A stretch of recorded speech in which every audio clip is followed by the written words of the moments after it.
Different. അടുത്ത സെക്ഷനിലേക്ക് ആരംഭിക്കുകയാണ്. Alteration of memorandum section 13. അപ്പം മെമ്മോറാണ്ടം ഓൾട്ടർ ചെയ്യുന്നതിനെ പറ്റി വിശദമാക്കുന്ന ഒരു സെക്ഷനാണ്. അപ്പം as per section 2 subsection 3, alter or alteration includes the making of additions, omissions and substitution. അപ്പം എന്താണ് ഇതിനകത്ത് ഈ ആൾട്ടറേഷൻ എന്നുകൊണ്ട് ഉദ്ദേശിക്കുന്നത് എന്നുള്ളതാണ് പറഞ്ഞിരിക്കുന്നത്. ആൾട്ടറേഷൻ എന്ന് പറഞ്ഞു കഴിഞ്ഞാൽ അഡീഷൻസ്, എന്തെങ്കിലും പുതുതായിട്ട് ആഡ് ചെയ്യുന്നതോ അല്ലെങ്കിൽ ഒമീഷൻ ഒഴിവാക്കുന്നതോ, അതുപോലെ സബ്സ്റ്റിറ്റ്യൂഷൻ ഈ പറയുന്നതിന് പകരം വേറൊന്നും ഇട്ട് സബ്സ്റ്റിറ്റ്യൂട്ട് ചെയ്യുന്നത്, ഇതെല്ലാം ആൾട്ടർ ഓർ ആൾട്ടറേഷൻസിൻ്റെ മീനിങ്ങിൻ്റെ പരിധിയിൽ വരുന്നതാണ്. അപ്പം സെക്ഷൻ 2 സബ്സെക്ഷൻ 3 പറയുന്ന അതാണ് ആൾട്ടറേഷൻ എന്ന് പറയുന്നത് ഉദ്ദേശിക്കുന്നത്. അപ്പോൾ അത് മെമ്മോറാണ്ടത്തിൻ്റെ കേസിലായിരിക്കും, അതുപോലെ എയുടെ കേസിലായിരിക്കും ഇത് അതുപോലെ തന്നെയാണ്. അപ്പോൾ അതിൻ്റെ പ്രൊസീജിയറിനെ പറ്റി നോക്കാം. Procedure of alteration of memorandum section 13 ആണ്. കമ്പനീസ് ആക്ട് സെക്ഷൻ 13 ഇതിനെപ്പറ്റി വിശദമാക്കുന്നത്. Section 13 of the Companies Act 2013 provides the provisions that deals with the alteration of the memorandum. അപ്പോൾ സെക്ഷൻ 13 ആണ്, കമ്പനീസ് ആക്ട് സെക്ഷൻ 13 നമ്മുടെ ഈ മെമ്മോറാണ്ടം ആൾട്ടർ ചെയ്യുന്നതിൻ്റെ പ്രൊസീജിയറിനെ പറ്റി വ്യക്തമാക്കുന്നത്. അത് ഏതാണെന്ന് നോക്കാം. Alteration by special resolution. അപ്പോൾ ആൾട്ടറേഷൻ ബൈ സ്പെഷ്യൽ റെസൊല്യൂഷൻ അതെന്താണെന്ന് നോക്കാം.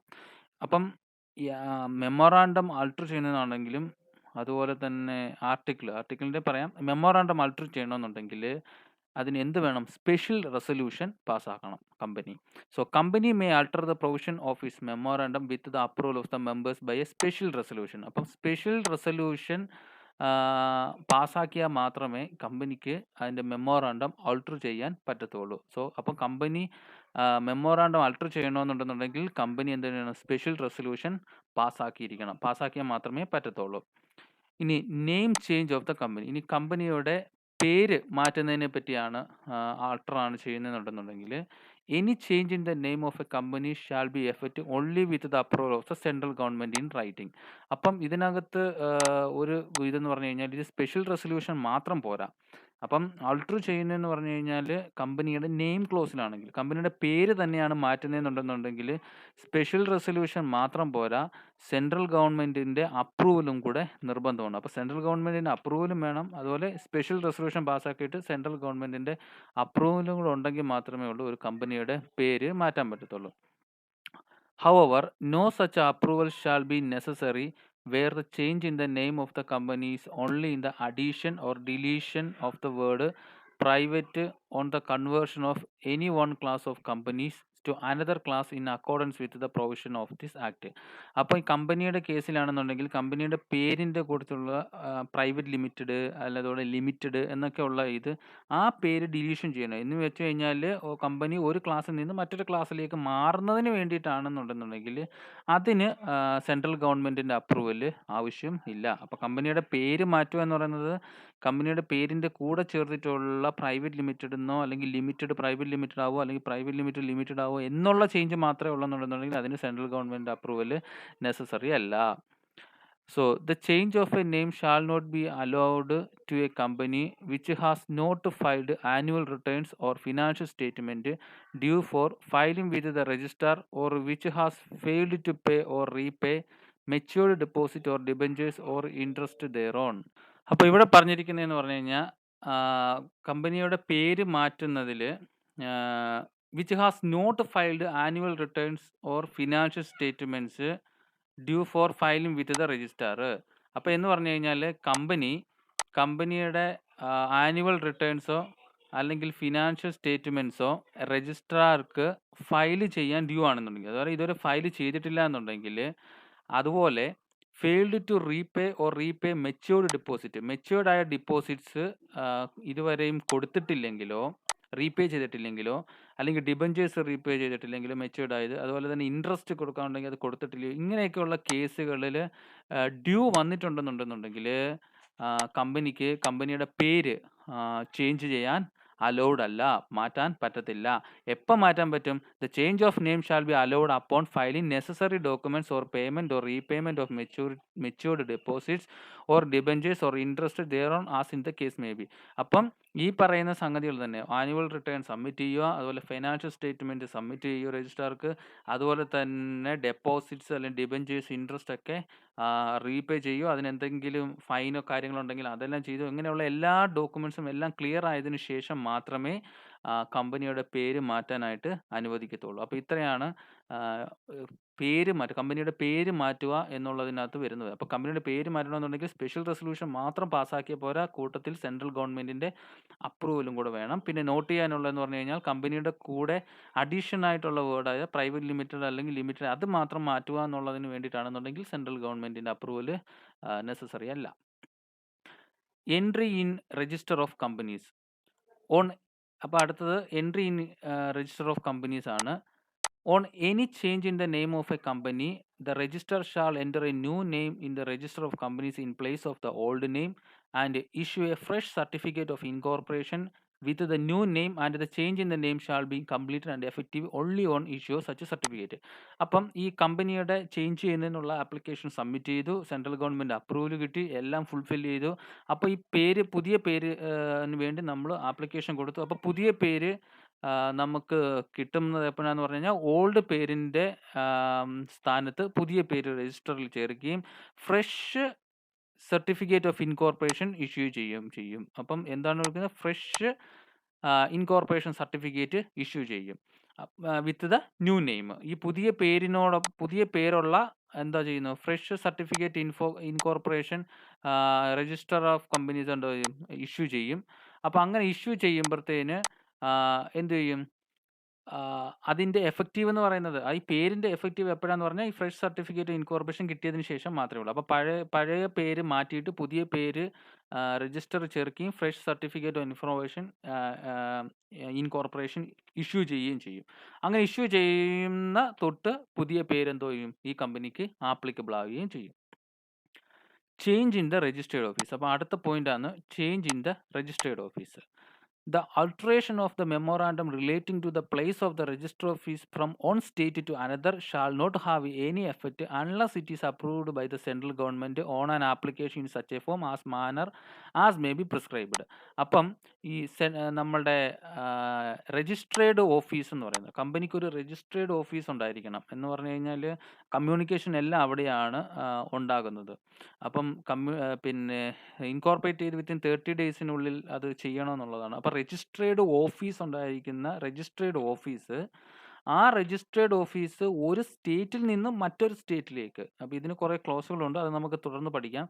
അപ്പോൾ ഒരു സംസ്ഥാനത്ത് നിന്ന് മറ്റൊരു സംസ്ഥാനത്തേക്കാണ് നമ്മുടെ രജിസ്ട്രേഡ് ഓഫീസ് മാറുന്നതെന്നുണ്ടെങ്കിൽ അതിന് സെൻട്രൽ ഗവൺമെൻറ്റിൻ്റെ അപ്രൂവൽ നിർബന്ധമായിട്ടും വേണം. അതാണ് ഇവിടെ പറയുന്നത്. അപ്പം അത് മാറ്റാനുള്ള മെമ്മോറാണ്ടമാണ് അൾട്ടർ ചെയ്യുന്നുണ്ടെന്നുണ്ടെങ്കിൽ സ്പെഷ്യൽ റെസൊല്യൂഷൻ മാത്രം പോരാ, നമുക്ക് എന്തോ ചെയ്യണം? നമുക്ക് സെൻട്രൽ ഗവൺമെൻറ്റിൻ്റെ അപ്രൂവലും കൂടെ ഉണ്ടായിരിക്കണം. Dispose of the application of change of place of the registered office. അപ്പം അതിൻ്റെ ആപ്ലിക്കേഷൻ നമ്മുടെ രജിസ്റ്റേർഡ് ഓഫീസ് ചേഞ്ച് ചെയ്യുന്നതിനെ പറ്റിയുള്ള ഇത് കാര്യമാണ്. The central government shall dispose the application of change of place to the register within a period of 60 days. അപ്പം നമ്മൾ application കൊടുത്തു കഴിഞ്ഞാൽ within a period of 60 days 60 ദിവസത്തിനുള്ളിൽ സെൻട്രൽ ഗവൺമെൻറ് എന്തോ ചെയ്യും? അതിൻ്റെ ആക്ഷൻ എടുക്കും. അപ്പം ഈ ഓർഡർ പാസ് ചെയ്യുന്നതിന് മുമ്പ് സെൻട്രൽ ഗവൺമെൻറ് കുറച്ച് കാര്യങ്ങളും കൂടി നിരീക്ഷിക്കും. അപ്പം before passing of order central government may satisfy itself that. അപ്പോൾ സെൻട്രൽ ഗവൺമെൻറ് നമ്മൾ അപ്ലൈ ചെയ്ത് കഴിഞ്ഞാൽ വിത്തിൻ 60 ദിവസത്തിനുള്ളിൽ തന്നെ നമുക്ക് എന്തോ ചെയ്യും? അതിൻ്റെ ഓർഡർ പാസ് ചെയ്യും. പക്ഷേ ഓർഡർ പാസ് ചെയ്യുമ്പോൾ സെൻട്രൽ ഗവൺമെൻറ് കുറേ കാര്യങ്ങളും കൂടി നിരീക്ഷിക്കും. അത് സാറ്റിസ്ഫൈ ചെയ്താൽ മാത്രമേ ഉള്ളൂ നമുക്ക് അതിൻ്റെ ഓർഡർ കിട്ടത്തുള്ളൂ. ഒന്നെന്ന് പറയുന്നത് the alteration has to the consent of the creditors, debenture holders and other person concerned with the company എന്ന് പറഞ്ഞു കഴിഞ്ഞാൽ ഈ ആൾട്ടറേഷൻ എന്ന് പറയുന്നത് നമ്മൾക്കിപ്പോൾ രജിസ്റ്റേർഡ് ഓഫീസ് സിറ്റ് ചെയ്തിരിക്കുന്ന സ്റ്റേറ്റ് ഉണ്ടല്ലോ, അപ്പോൾ അവിടുത്തെ നമ്മളുമായിട്ട് ഡീൽ ചെയ്യുന്ന ക്രെഡിറ്റേഴ്സ്, ഡിബെഞ്ചർ ഹോൾഡേഴ്സ് ഇവരുടെ എല്ലാം കൺസെൻറ്റ് വേണം. അങ്ങനെ കൺസെൻറ്റ് ഉണ്ടെങ്കിൽ മാത്രമേ നമുക്ക് എന്താ പറ്റത്തുള്ളൂ? ഈ രജിസ്റ്റേർഡ് ഓഫീസ് മറ്റൊരു സ്റ്റേറ്റിലേക്ക് മാറ്റാൻ പറ്റും. അതുപോലെ the sufficient provision has been made by the company either for the due discharge of his debts and obligations. അപ്പോൾ ഇതിന് എന്താ പറയുന്നതെന്ന് പറഞ്ഞു കഴിഞ്ഞാൽ നമ്മളൊരു സഫിഷ്യൻറ്റ് പ്രൊവിഷൻസ് മാറ്റി വെച്ചിരിക്കണം. കാരണം എന്ന് പറഞ്ഞു കഴിഞ്ഞാൽ നമുക്ക് നമ്മുടെ ഡെബ്റ്റ്സും ഒബ്ലിഗേഷൻസും ഒക്കെ ഡിസ്ചാർജ് ചെയ്യാൻ വേണ്ടിയുള്ള ഒരു കരുതൽ എമൗണ്ട് അവിടെ വെച്ചിരിക്കണം. കാരണം നമ്മൾ മാറിക്കഴിഞ്ഞാൽ പിന്നെ അതിനെ അഫക്റ്റ് ചെയ്യരുത്. നമുക്ക് ആ ഡെബ്റ്റ്സ് കൊടുക്കാൻ ഇരിക്കാനുള്ള കാരണമായി മാറരുത് ഈ സ്റ്റേറ്റിനെ മാറ്റുന്നത്. അപ്പോൾ അത് ഒഴിവാക്കാൻ വേണ്ടി അവിടെയുള്ള ഒബ്ലിഗേഷൻസും ഡെബ്റ്റ്സും ഒക്കെ ക്ലിയർ ചെയ്യാനുള്ള പ്രൊവിഷൻസും നമുക്ക് ഉണ്ടോ എന്ന് സെൻട്രൽ ഗവൺമെൻറ് ഉറപ്പുവരുത്തും. കാരണം അത് മാറിയാലും നമുക്കത് കൊടുക്കാൻ സാധിക്കണം. Adequate security has been provide for such discharge. ഈ മാറുന്നതിനുള്ള അഡ്യൂക്കേറ്റ് സെക്യൂരിറ്റീസ് അതെല്ലാം ഉണ്ടോ എന്നുള്ളതും പരിശോധിച്ചതിന് ശേഷം മാത്രമാണ് സെൻട്രൽ ഗവൺമെൻറ് എന്ന് പറയുന്നത് പിന്നെ ഈ ആപ്ലിക്കേഷനോട് ഡിസ്പോസ് ചെയ്യുന്നത്. ഓക്കെ, അത് 60 ദിവസം. ഇപ്പോൾ ഇതെല്ലാം സാറ്റിസ്ഫൈ ചെയ്താൽ 60 ദിവസത്തിനുള്ളിൽ സെൻട്രൽ ഗവൺമെൻറ് ഓർഡർ പാസ് ചെയ്യും.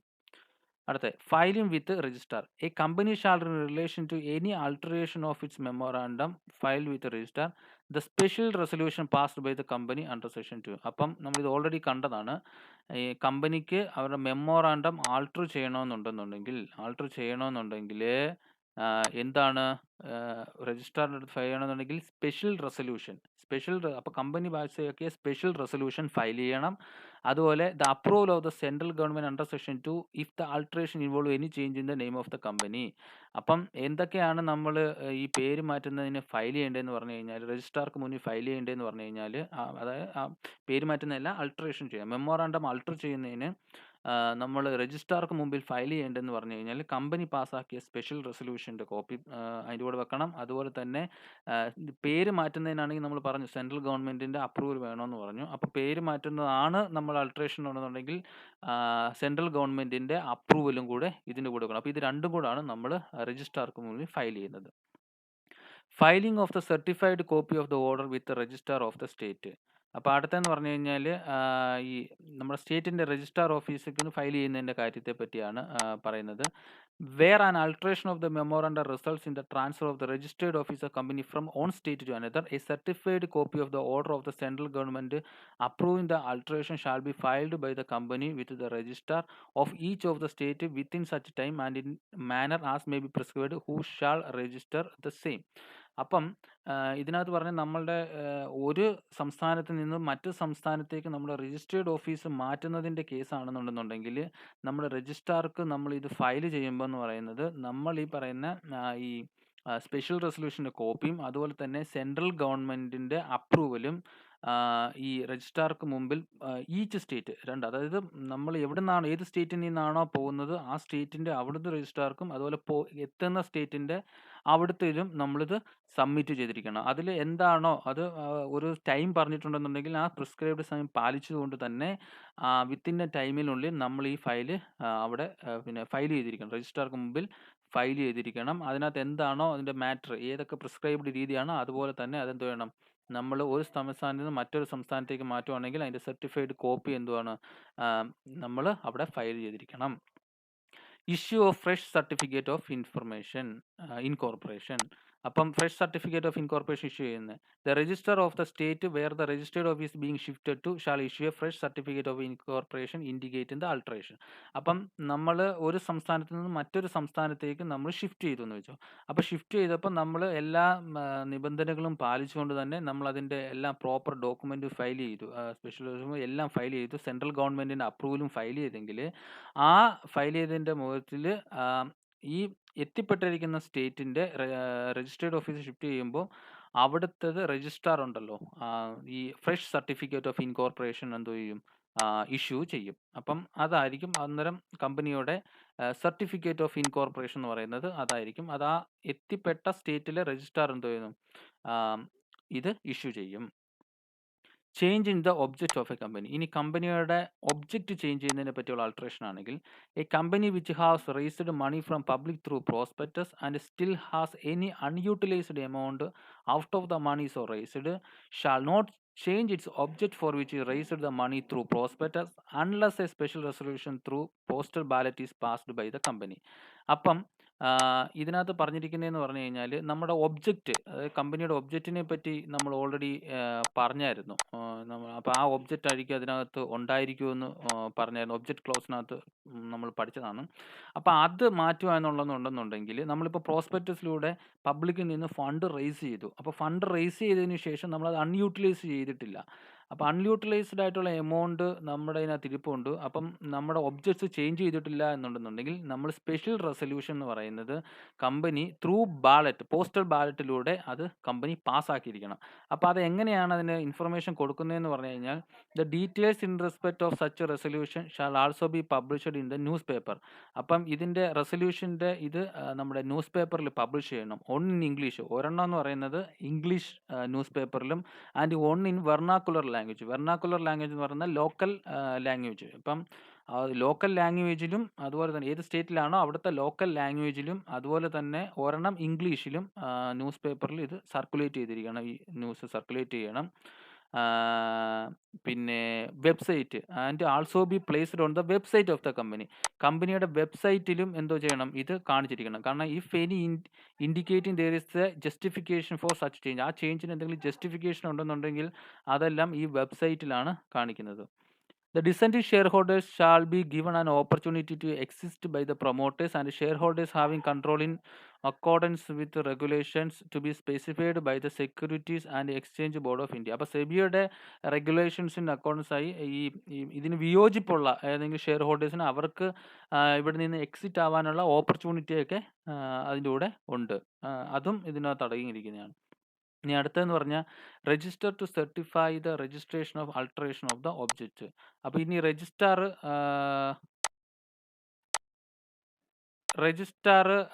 ഈ ഒബ്ജക്ട്സ് അൾട്ടർ ചെയ്യുന്നതിൻ്റെ സർട്ടിഫിക്കേഷൻ ചെയ്യുന്നത് എങ്ങനെയാണെന്ന് പറഞ്ഞാൽ, the registers all register any alteration of the memorandum with respect to the objects of the company and certify the registration within a period of 30 days from the date of filing the special resolution.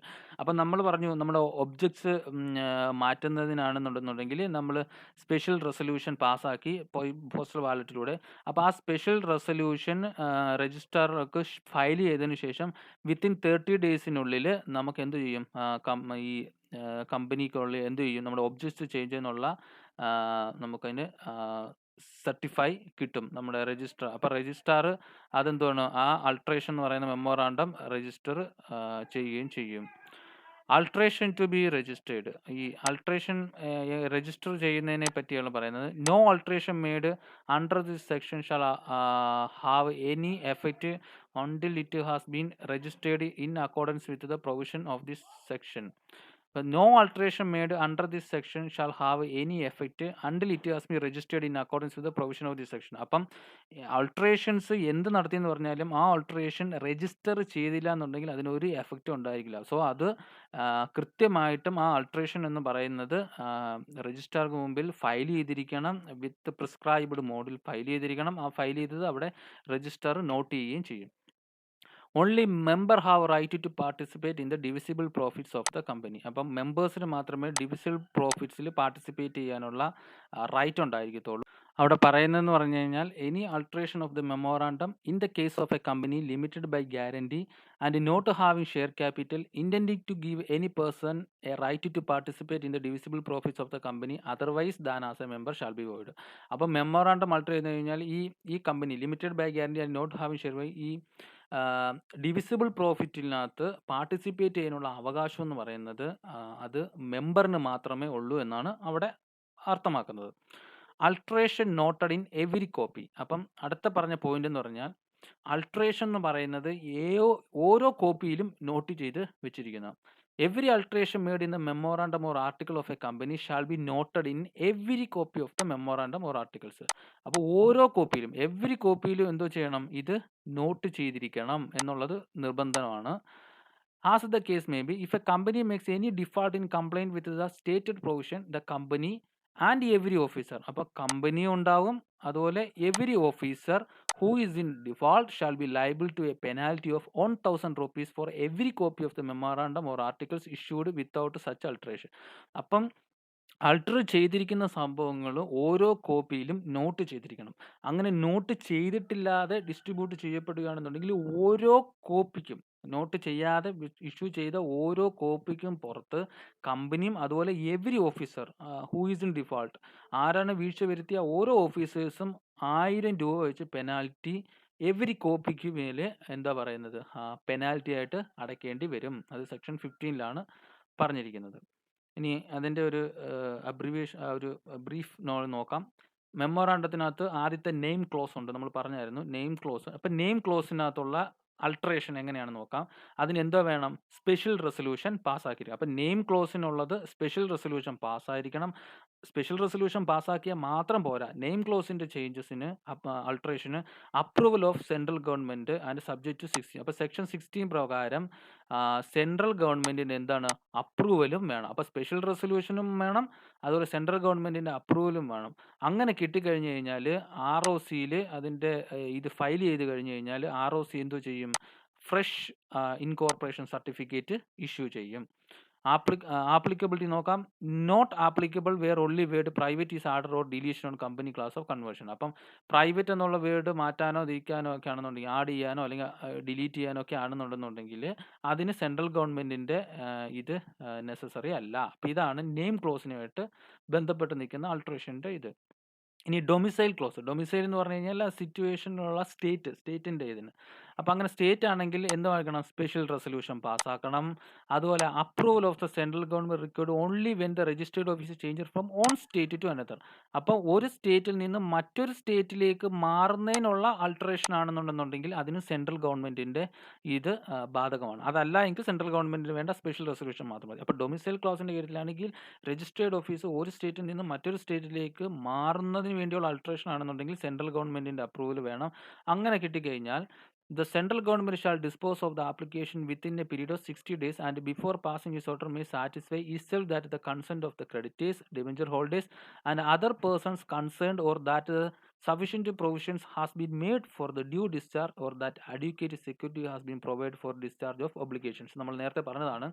അപ്പം ഇത് കിട്ടിക്കഴിഞ്ഞാൽ central ഗവൺമെൻറ്റിന് application കിട്ടിക്കഴിഞ്ഞാൽ central government 60 ഡേയ്സിനുള്ളിൽ ഈ order pass ചെയ്യും. Order pass ചെയ്യുന്നതിന് മുമ്പ് തന്നെ ഗവൺമെൻറ് എന്തൊക്കെ കാര്യങ്ങൾ ചെക്ക് ചെയ്യുന്നു വെച്ച് കഴിഞ്ഞാൽ ക്രെഡിറ്റേഴ്സ്, ഡിബഞ്ചേഴ്സ് ഹോൾഡേഴ്സ് അവരുടെയൊക്കെ കൺസെൻറ്റ് കറക്റ്റ് ആണോ എന്നുള്ളത് നോക്കും. അതുപോലെ തന്നെ ഇതിനകത്ത് ഒരു പ്രൊവിഷൻസ് വെച്ചിട്ടുണ്ടോ എന്നുള്ളത് ചെക്ക് ചെയ്യും. അതായത് നമ്മുടെ ഈ ഡെപ്സ് ആൻഡ് ഒബ്ലിഗേഷൻസ് എല്ലാം സെറ്റ് ഓഫ് ചെയ്യാനുള്ള ഇതുണ്ടോ നോക്കും. അതുപോലെ തന്നെ അഡ്വക്കേറ്റ് സെക്യൂരിറ്റി ഒക്കെ ഇതിന് വേണ്ടി ഷിഫ്റ്റ് ചെയ്യുന്നതിന് വേണ്ടിയിട്ടുണ്ടോ എന്നൊക്കെ നോക്കിയതിന് ശേഷം ഗവൺമെൻറ് എന്തോ 60 ഡേയ്സിനുള്ളിൽ സെൻട്രൽ ഗവൺമെൻറ് ഓർഡർ പാസ് ചെയ്യും. ഓർഡർ പാസ് ചെയ്ത് കഴിഞ്ഞാൽ അത് രജിസ്ട്രാർക്ക് ഫയൽ ചെയ്ത് കഴിഞ്ഞ് കഴിഞ്ഞാൽ എന്താ പറയുന്നത്, നമ്മൾ പറഞ്ഞു ഒരു സ്റ്റേറ്റിൽ നിന്ന് മറ്റൊരു സ്റ്റേറ്റിലേക്ക് പോകുകയാണെന്നുണ്ടെങ്കിൽ ബോത്ത് ദ സ്റ്റേറ്റിലും ഇത് ഫയൽ ചെയ്തിരിക്കണം.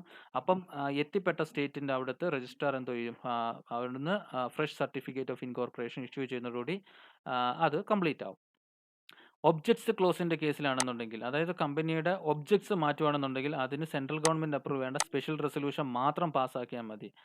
A company which has raised money from public through prospectus and still has any unutilized amount after the money so raised shall not change its object for which raised the money through prospect unless a special resolution is passed by the company and the details as may be prescribed in respect of such a resolution shall also be pursued. അപ്പം നമ്മളുടെ ഇതിനകത്ത് പറഞ്ഞിരിക്കുന്നതെന്ന് പറഞ്ഞു കഴിഞ്ഞാൽ നമ്മളിപ്പം prospectus issue ചെയ്തിട്ട് കുറച്ച് fund raise ചെയ്തിട്ടുണ്ട്.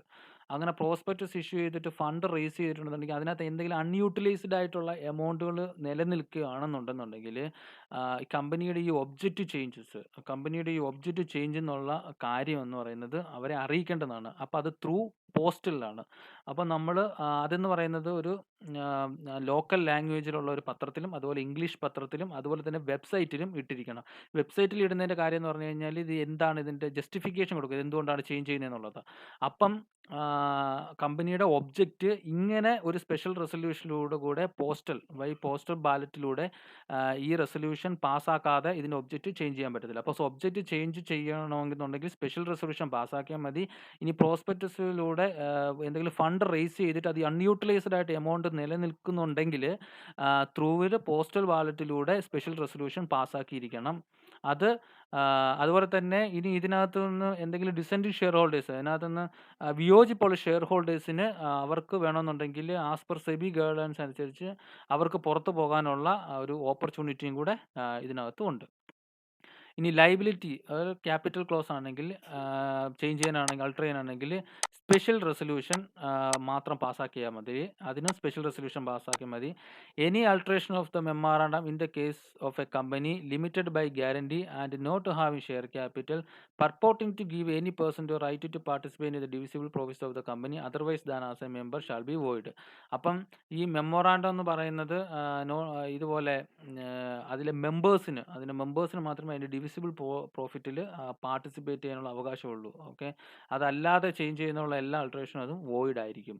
So ഇത്രയാണ് ഇതിൻ്റെ പ്രധാനമായിട്ടുള്ള പിന്നെ മെമ്മോറാണ്ടത്തിലുള്ള ആൾട്ടറേഷൻ പറഞ്ഞു. മെമ്മോറാണ്ടത്തിനകത്ത് കണ്ടന്റ് ഏതൊക്കെയാണെന്ന് പറഞ്ഞു കഴിഞ്ഞാൽ നെയിം ക്ലോസ് ഉണ്ട്, ഒബ്ജക്റ്റ് ക്ലാസ് ഉണ്ട്, ഡൊമിസൈൽ ക്ലാസ് ഉണ്ട്, ലയബിലിറ്റി ക്ലാസ് ഉണ്ട്, ക്യാപിറ്റൽ ക്ലാസ് ഉണ്ട്, സബ്സ്ക്രിപ്ഷൻ ക്ലാസ് ഉണ്ട്. സബ്സ്ക്രിപ്ഷൻ ക്ലാസ്സിനകത്ത് ഓൾട്ടറേഷൻ ഇല്ല, അത് ഓൾറെഡി എല്ലാം കറക്റ്റായിട്ട് സബ്സ്ക്രൈബ് ചെയ്തിട്ട് കൊടുക്കുന്നത്. അപ്പോൾ ബാക്കിയെല്ലാം ക്ലോസുകളിലാണ് ഈ പറയുന്ന ആൾട്ടറേഷൻ വരുന്നത്. അപ്പോൾ അതിനകത്ത് എല്ലാത്തിനും മെമ്മോറാണ്ടം അല്ലെങ്കിൽ ആർട്ടിക്കിൾസ് ആൾട്ടർ ചെയ്യണമെങ്കിൽ സ്പെഷ്യൽ റെസൊല്യൂഷൻ കമ്പൽസറി. അപ്പോൾ first of all special resolution എല്ലാത്തിനും കമ്പൽസറിയാണ്.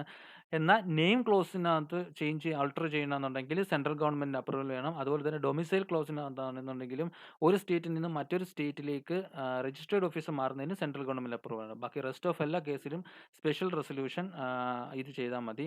അതുപോലെ തന്നെ ഇതുപോലെ ക്യാപിറ്റൽ ക്ലോസിലാണ്, ഒബ്ജക്റ്റീവ് ക്ലോസിലാണെന്നുണ്ടെങ്കിൽ അൺയൂട്ടിലൈസ്ഡ് ആയിട്ടുള്ള പ്രോസ്പെക്റ്റ് റേസ് ചെയ്തുള്ള എമൗണ്ട് ഉണ്ടെന്നുണ്ടെന്നുണ്ടെങ്കിൽ അത് സ്പെഷ്യൽ വാലറ്റിലൂടെ ഈ പോസ്റ്റൽ വാലറ്റിലൂടെ അറിയിച്ചിട്ട് അതിന് സ്പെഷ്യൽ റെസൊല്യൂഷൻ പാസ്സാക്കിയിരിക്കണം. എന്നിട്ട് അതിനകത്ത് വിയോജിപ്പുള്ളവർക്ക് അവർക്ക് ഓപ്പർച്യൂണിറ്റി ഉണ്ട്, പുറത്തു പോകാനുള്ള ഓപ്പർച്യൂണിറ്റി ഉണ്ട്. സോ അതും കൂടെ നിർബന്ധമായിട്ട് ചെയ്തിരിക്കും. സോ ഇത്രയാണ് മെമ്മോറാണ്ടം ആൾട്ടർ ചെയ്യുന്നതിനുള്ള കാര്യങ്ങളെല്ലാം.